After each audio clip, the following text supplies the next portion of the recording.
Hello guys, welcome to another episode of Facts of the Matter. Today, we are talking about the Nigerian presidential election that was held on February 25th, 2023.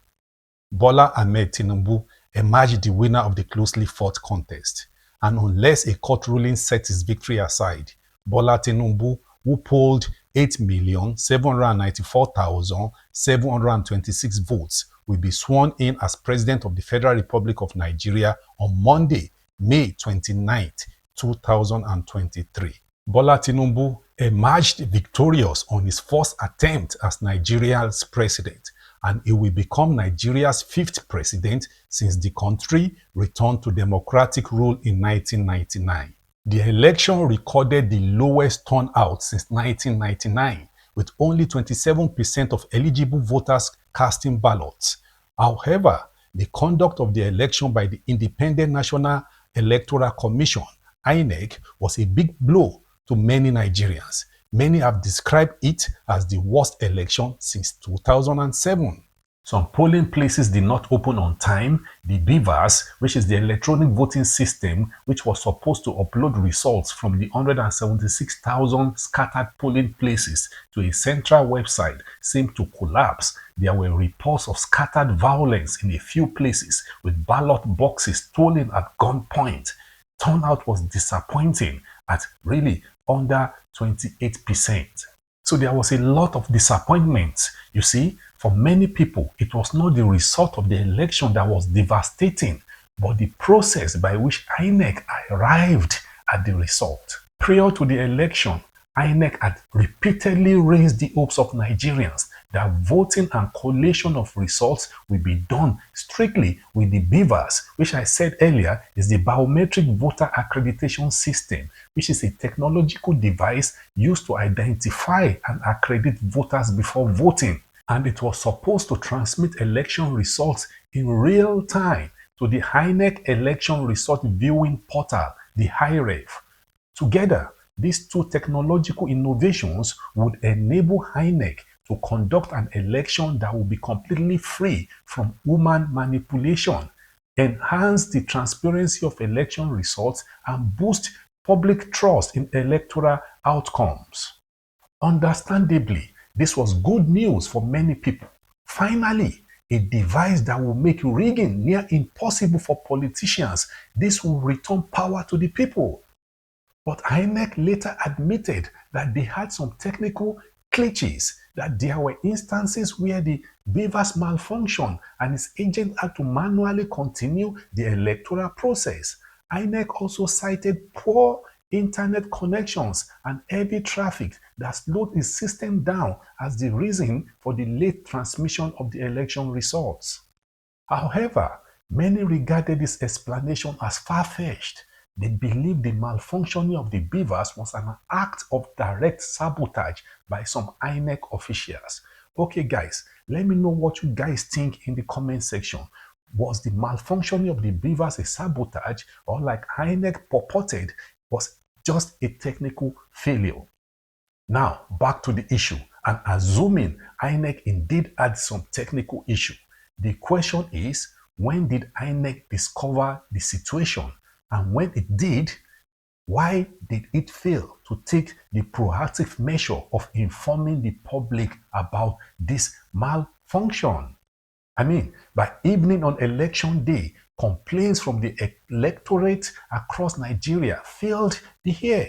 At about 7 p.m., Yaga Africa issued a statement expressing worry about the non-upload of results.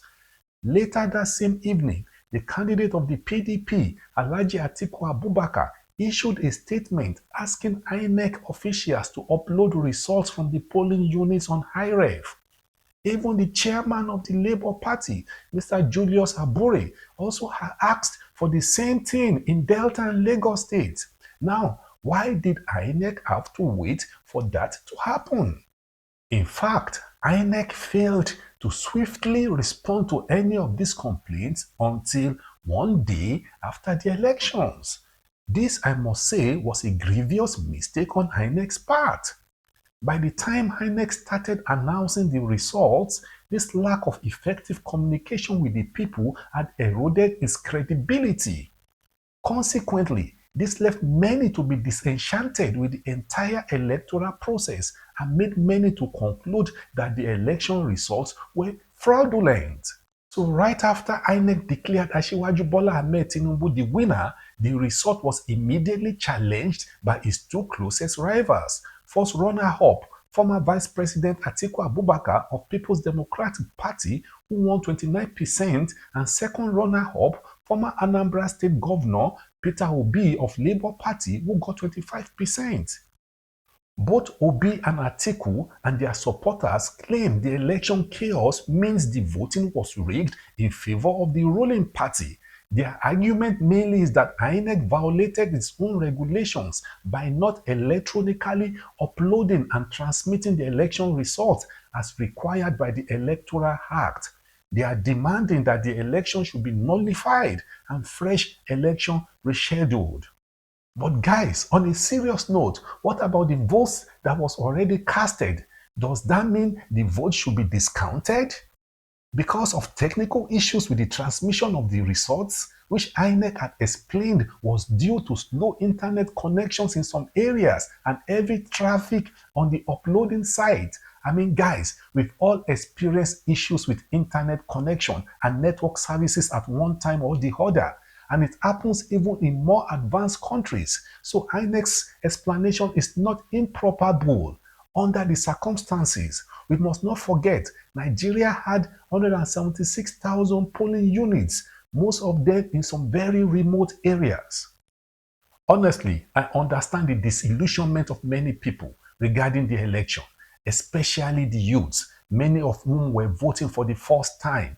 They have been told that their ballot is their weapon for expressing any dissatisfaction against the system, and now many have lost faith because they believe INEC had proved that change is not possible through the ballot. And with so much bitterness and disappointment, many have vowed never to vote again. Some have even publicly burnt their permanent voter cards. President-elect Asiwaju Bola Tinubu extended the olive branch to his co-contestants so that they can cool the heated temperature in the country down. But some of the contestants rebuffed Tinubu's peace offering, saying they would rather meet in court to challenge the victory of APC in the election, which is the right thing to do in a democratic dispensation, rather than throw the country into crisis and violence arising from street protests. Now, at this point, let us all take a step back and try to, without prejudice, and I said try to, because I know it is not easy not to be biased on issues, but let's try to reflect and dissect methodically the results announced by INEC. And to do that, we have to first go back to what the Nigerian constitution stipulates about the requirements a candidate must meet before he or she can be declared the winner of a presidential election. The section 134 of the Constitution states that 1. A candidate for an election to the office of the president shall be deemed to have been duly elected where A. He has the majority of votes cast at the election, and B. He has not less than 1/4 of the votes cast at the election in each of at least 2/3 of all states in the Federation and the Federal Capital Territory, Abuja. So against this background and based on the INEC results, Bola Ahmed Tinubu won the disputed election with 8,794,726 total votes, which gave him 36.61% of the vote, while former Vice President Abubakar Atiku of the People's Democratic Party won 6,984,520 votes, and former Anambra State Governor Mr. Peter Obi had 6,101,533 votes. And apart from winning the majority votes, Tinubu also met the second requirement of the 25% of the votes in 25 states, 2/3 of Nigeria's 36 states and Abuja. Tinubu scored at least 25% of votes in 30 states. Tinubu's counterpart, Atiku, had a minimum of 25% in just 21 states, while Peter Obi scored a minimum of 25% in 17 states only. So even though this may not be an exactly tidy win for Bola Ahmed Tinubu, but it garnered the highest number of votes and it met and fulfilled all the constitutional requirements. Of course, there were a lot of matters arising from the election, patches of violence here and there, but the fact of the matter is there are 176,000 polling units in Nigeria. How many were affected by the violence? And on the issue of rigging, the question we have to ask ourselves is this: where did the APC rig the election and in whose favor? Because the party candidate lost in his state of Lagos, lost in Katsina State, the state of the sitting president, and in Nasarawa State, the state of the party's national chairman, and in Plateau, the state of the party's campaign director general. Even Kano State Governor Kanduje and Kaduna State Governor El Rufai lost their states. I mean, Peter Obi and his Labour Party's victory in Lagos upset the 24-year-old Tinubu's hegemony and overlordship of Lagos. Come on, guys, let's be serious. This is a feat the almighty People's Democratic Party, in its glory days of holding Nigeria's presidency, failed to achieve. And in addition to the upset in Lagos, for the first time in our contemporary political history, a candidate loses the pivotal Kano, Katsina, Sokoto, Kebbi, and Lagos State, but goes on to win the presidency. I mean, guys, we can agree to disagree without being disagreeable. But the fact of the matter is this: the election might not be flawless, and there might have been a couple of irregularities here and there, which is not unusual even in more advanced democracy. But as the ruling party with 21 state governors going into the presidential election, the APC was defeated in 12 of those states when the results were announced. And out of the 4 front runners in the election, the candidate of the APC was the only one that lost his state. It is therefore ironical and comical to accuse the same APC of election rigging. And for those who are questioning the legitimacy of Tinubu's mandate because he won only 37% of the vote, the lowest winner's share since 1999, guys, come on.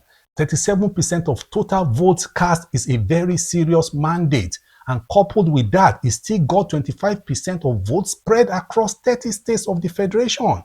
We must not forget Shagari of MPN. Those days, he had only 33% of votes cast to win the 1979 presidential election. Let me make this very clear. It is in everybody's right to take positions in any and every election.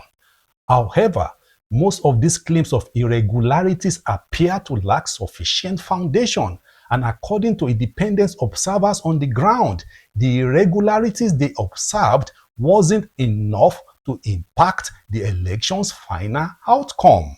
Therefore, in my opinion, the opposition challenges to the result is more likely to be unsuccessful in court, because in the history of Nigeria, the Supreme Court has never nullified the election of a president, no matter how flawed the election was.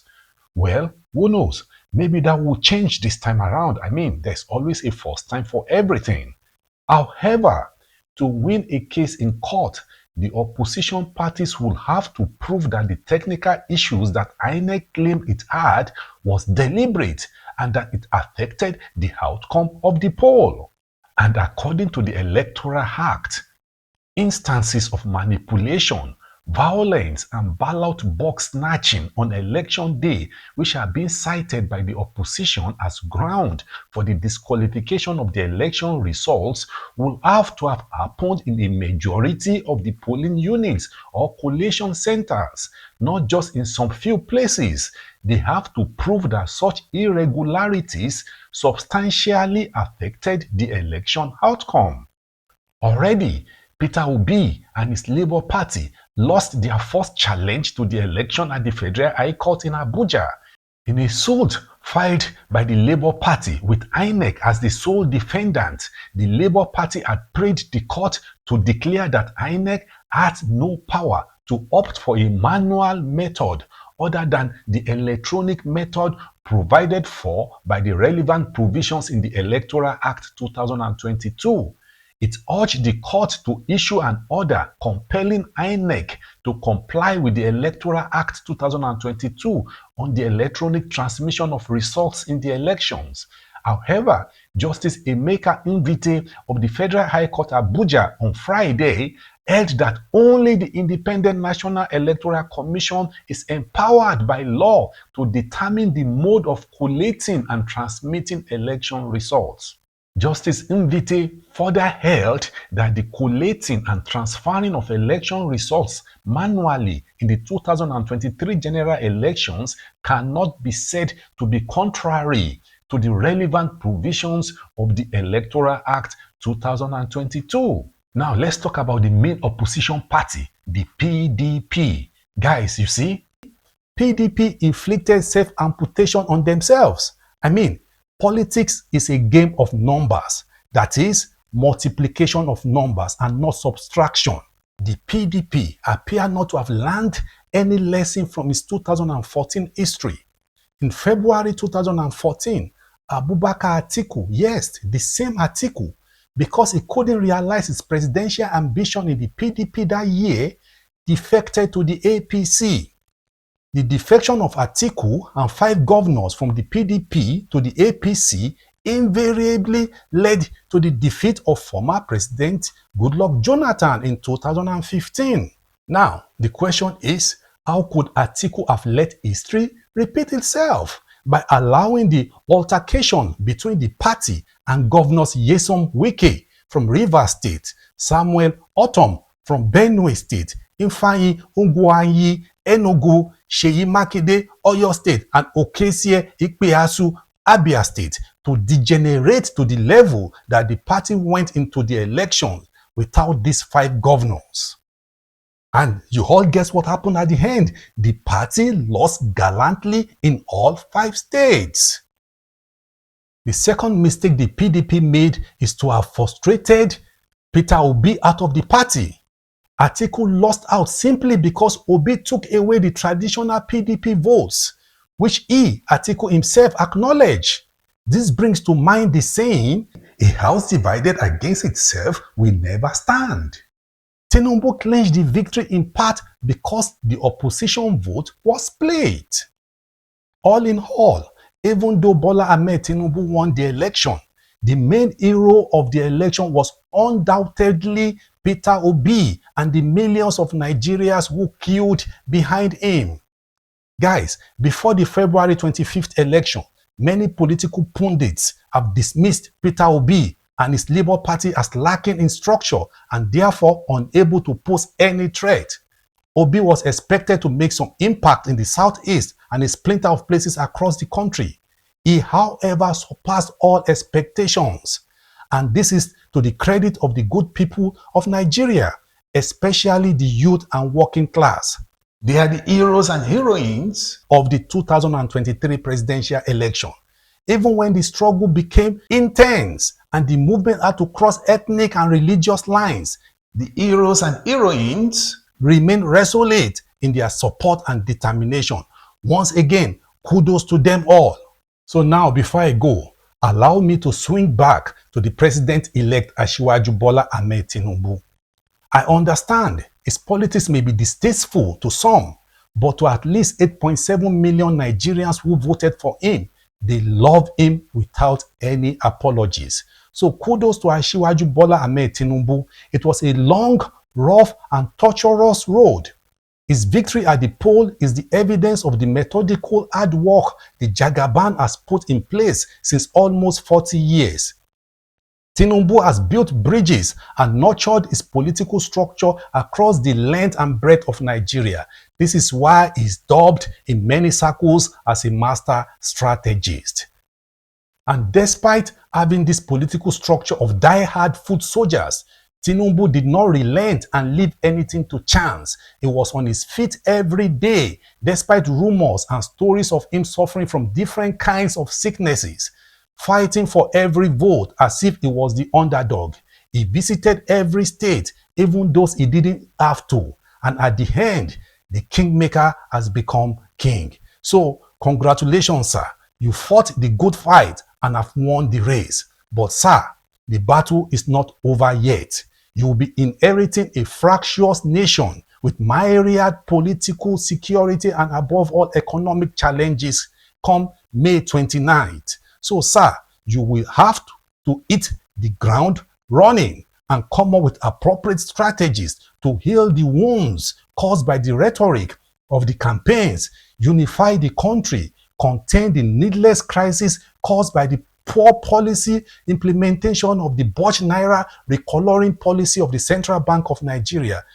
You need to speedily rectify it and turn the economy around.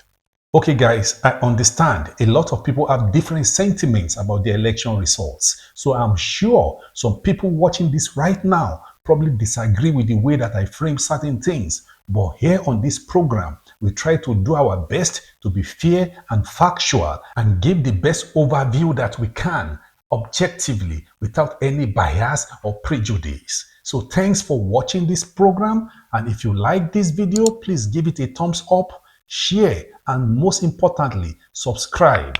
Your subscription directly goes to help us make more videos like this. Looking forward to seeing you next week on another episode of Facts of the Matter. And until then, please stay safe.